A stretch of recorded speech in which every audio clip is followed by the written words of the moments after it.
राजीव जी, BJP के नेता लगातार जो योजनाएं बनाते रहे वे एक के बाद एक दांव उल्टे पड़ते जा रहे हैं। और ताजे दांव के बारे में अभी प्रेम कुमार जी ने बताया कि किस तरह से उनका बीजेपी के दांव उल्टे पड़ रहे हैं। महिला आरक्षण को लेकर जो राजनीति बीजेपी करना चाहती थी, वो अब उसे लग रहा है कि कहीं लेने के देना न पड़ जाए, इसलिए वो चिंता में है।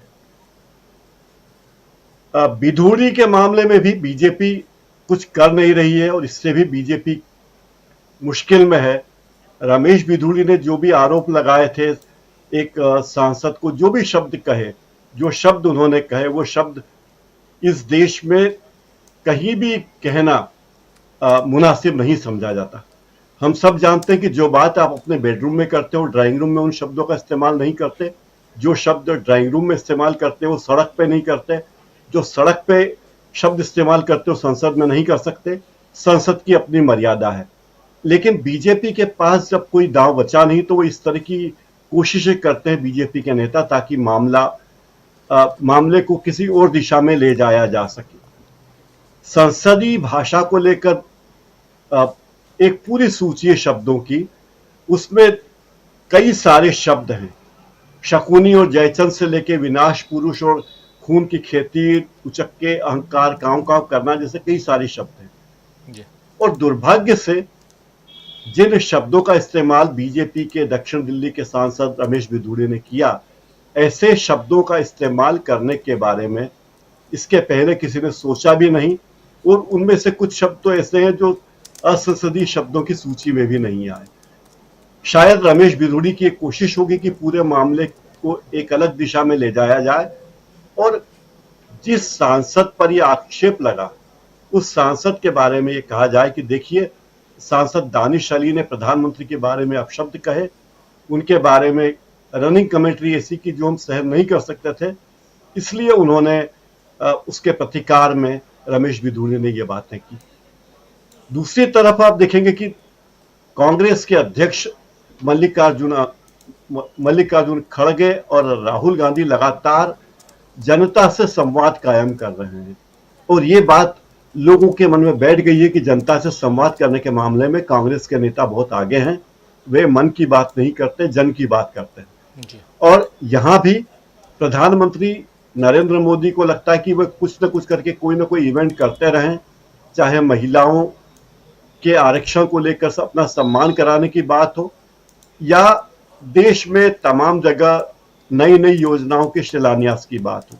विचित्र बात यह कि ये सब चीजें बड़ी तेजी से चल रही है। और जिस देश के नेता लगातार ये कहते रहे हैं कि हमें चीन के साथ अपने व्यापारिक रिश्तों को कम करना है, चीन से आयात घटाना है, उस देश में अगर 3000 करोड़ की पटेल की मूर्ति बनती है तो उसमें भी चीनी सहयोग होता है।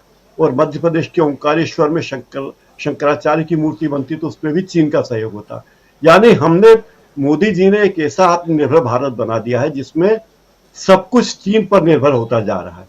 हमारे देवी देवताओं की मूर्ति, हमारे बड़े नेताओं की मूर्ति, हमारे धर्मगुरु की मूर्ति बननी हो तो भी हमें चीन की मदद की जरूरत है। लेकिन हम बातें ऐसी करेंगे जो कहीं जिसका कहीं जिक्र ना हो। तो बीजेपी जो जो दांव खेलती जा रही है, वो सारे दांव उल्टे पड़ते जा रहे हैं और बीजेपी इससे परेशान है और लोगों का ध्यान भटकाने के लिए सारी बातें हो रही है, चाहे उद्घाटन या शिलान्यास की कोशिशें हो, या चंद्रयान के मामले को लेकर भुनाने की बात हो, या महिला आरक्षण के मुद्दे को लेकर बीजेपी श्रेय लेने की कोशिश करे। लेकिन अब लोग समझ चुके कि बीजेपी श्रेय लेने के लिए कार्य कर रही है, महिला आरक्षण में उसकी कोई रुचि नहीं है। राजीव जी, राहुल गांधी एक तरफ जहां आम लोगों से मिल रहे हैं, उदाहरण कई बता चुके हैं आप, वो दोहराऊंगा नहीं कि वो किन किन लोगों से मिले हैं। एक तरह से वो सब लोगों से मिलकर ये संदेश दे रहे हैं कि मैं सब लोगों के साथ हूं, आम आदमी के साथ हूं, हर तबके के दर्द को जानता हूं, समझता हूं, उस वर्ग के लोगों को भी जानता हूं, समझता हूं जिनको समाज ने हाशिए पर पटक दिया है। ऐसे लोगों के साथ भी मैं हूं। वे साफ साफ कहते हैं कि जब इस देश में नोटबंदी तत्काल लागू हो सकती है, जीएसटी तत्काल लागू हो सकता है, कोरोना में लॉकडाउन तत्काल लग सकता है, तो महिला आरक्षण बिल लागू करने में, महिला आरक्षण को लागू करने में इतना समय क्यों? मतलब स्पष्ट है कि सरकार महिला आरक्षण को लेकर पूरे ही मुद्दे को भटका रही है और सरकार चाहती है कि लोगों का ध्यान जातिगत जनगणना के मुद्दे से हटे और महिला आरक्षण पर चला जाए। ये बात कांग्रेस सबसे जोरदार तरीके से कह रही है। राहुल गांधी एक तरफ लोगों से मिल रहे हैं, दूसरी तरफ अभी कुछ देर पहले वाराणसी में बीजेपी का ही एक कार्यकर्ता प्रधानमंत्री की खुली गाड़ी के आगे कूद गया। वो बीजेपी का कार्यकर्ता था और मांग कर रहा था कि मुझे सेना में नौकरी दो, और जेपी नड्डा के कार्यक्रम में शामिल होने का आईडी उसके पास से निकला है। वो कोई आतंकवादी नहीं था, लेकिन सुरक्षा बलों ने उसको खदेड़ दिया। यानी जो बेरोजगार, भले ही वह बीजेपी का कार्यकर्ता हो, उसे भी प्रधानमंत्री के सुरक्षाकर्मी धकेल देते हैं। और दूसरी तरफ राहुल गांधी है, जो आम लोगों से मिलकर उनके दुख दर्द जानते हैं, उनके बारे में उनकी मदद करना चाहते हैं।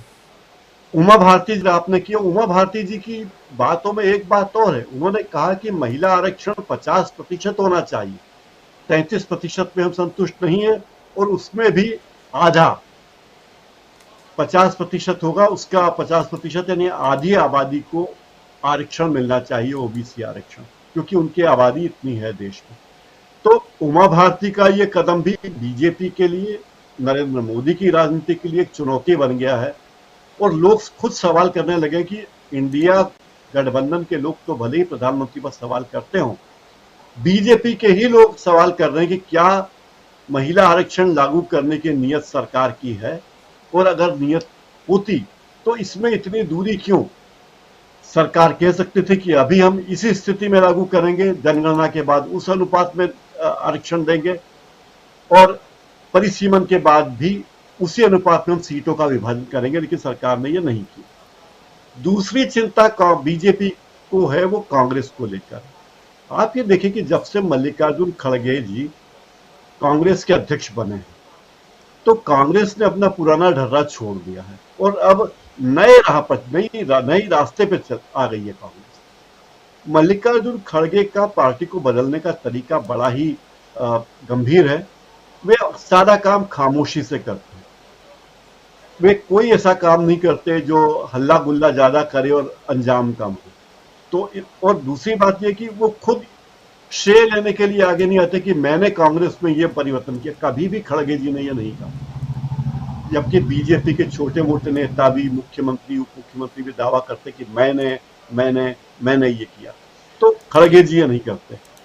खड़गे जी नए और युवा लोगों को जिम्मेदारी सौंप रहे हैं और वरिष्ठ लोगों को धीरे धीरे उनकी जिम्मेदारी कम भी कर रहे हैं। जैसे जनार्दन द्विवेदी की जिम्मेदारी उन्होंने थोड़ी कम कर दी, क्योंकि एक एंटोनी की जिम्मेदारी कम कर दी, क्योंकि कमेटी से हटा दिया। कि ये दोनों सोनिया गांधी के करीबी थे, लेकिन ये बताया कि उनके बेटे ही उनके साथ नहीं है, पार्टी के साथ नहीं है, और पार्टी को बड़ा शर्मिंदा होना पड़ा। तो मैसेज उन्होंने बहुत शांति से दिया। कांग्रेस में हो रहे बदलाव, ये भी मोदी जी के लिए चिंता का कारण है। और राहुल गांधी का आक्रामक होकर सरल शब्दों में लोगों से बात करना, ये भी मोदी जी के लिए चुनौती का विषय है। राहुल गांधी शब्दों की जलेबी नहीं बनाते, घुमाते फिराते नहीं कि ऐसा होगा तो ऐसा होगा, ऐसा होगा, सीधा सीधा बोलते। और ये आम आदमी को समझने वाली बात है कि नोटबंदी, प्रधानमंत्री जी रात को 8 बजे आके बोलते कि रात को 12 बजे से नोटबंदी हो जाएगी, अब आप अपना जो करना है करिए। नोटबंदी हो गई। इसी तरह आप देखिए कि लॉकडाउन के बारे में भी एकाएक निर्णय हुआ। थाली ताली बजा लो, झंडा लगा लो, ये सब बातें लोग देख चुके हैं। और अब लोगों को ये बात समझ में आ रही है कि 10 साल तक तो कोई महिला आरक्षण लागू होने वाला है नहीं। और ओबीसी वर्ग के लोग ये बात जानते हैं, महिलाएं ये बात जानती है। और जब वो देखेंगी कि मोदी जी ने जो भी शगुफे किए थे उसका कोई अंजाम नहीं निकला, उन्हें कोई फायदा नहीं हुआ, मतलब, तो ये बात मोदी जी को चिंतित करने वाली। दूसरी बात है कि राहुल गांधी की भारत जोड़ो यात्रा किसी न किसी रूप में चल रही। कभी वो ट्रक चलाते हैं, धान रोपते हैं, सब्जी बेचते हैं, सब्जी वाले को घर बुला लेते हैं, कुलियों के बीच जाते हैं, किसानों के बीच जाते हैं, सब्जी वालों के पास जाते हैं। तो ये कहना कि राहुल गांधी राजनीति नहीं कर रहे हैं, ठीक नहीं होगा। राहुल गांधी भी राजनीति कर रहे हैं, राजनीति करनी चाहिए, वो नेता हैं, पर उनकी राजनीति में जो गरिमा है, उनकी राजनीति में दूरदृष्टि है, उस गरिमा की और उस दूरदृष्टि की कमी माननीय प्रधानमंत्री जी में लगती है। और जिस तरीके से हाल ही में बिधूड़ी का मामला हुआ है, ये भी इसी बात का संकेत है कि बीजेपी के लोगों में कोई कोई उनके ऊपर नियंत्रण किसी का नहीं है, एक बात। दूसरी बात है कि बीजेपी के आला कमान के तमाम लोग ऐसे लोगों को प्रोत्साहित करते हैं जो विघटन की बातें करते हैं। राहुल गांधी ने तत्काल उस सांसद के घर जाके ये बात साबित की कि जिसके साथ भी नाइंसाफी होगी हम उनके साथ। तो एक आशा की किरण राहुल गांधी में लोगों को दिख रही है। अब ये आशा की किरण चुनाव तक आनी है, लोगों को मतदान के लिए प्रेरित करना है, इसमें कांग्रेस को काम करना चाहिए। जो खड़गे जी कर रहे हैं वो चुपचाप कर रहे हैं, बिना शोर के। खड़गे जी का काम करने का तरीका ऐसा है राजू जी, जैसे कोई परमाणु बिजली घर काम करता है। जल विद्युत बिजली घर जो होता है उसमें बहुत शोर होता है, बांध से पानी छोड़ा जाता है, बहुत आवाज होती है, नदी से पानी बहता है, दिखता है, हाहाकार मचता है। परमाणु बिजली घर में कोई शोरगुल नहीं होता, लेकिन परमाणु बिजली घर अपना काम करता रहता है, चुपचाप बिजली बनाता रहता है। तो खड़गे जी एक ऐसे परमाणु बिजली घर की तरह हैं जो कांग्रेस के लिए, देश के लिए सकारात्मक राजनीति की बिजली बना रहे हैं बिना शोर किए।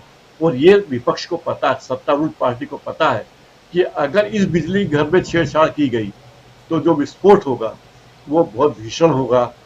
बीजेपी इस बात को जानती है, समझ चुकी है। राजीव जी, बीजेपी इस बात को समझ चुकी है, जान चुकी है, और शायद इसीलिए बीजेपी यहां परेशान है। लेकिन राहुल गांधी की राजनीति, और उसमें अभी पिछले दिनों कुलियों से मिलने पहुंच गए राहुल गांधी, आज स्कूटी पे सवारी करते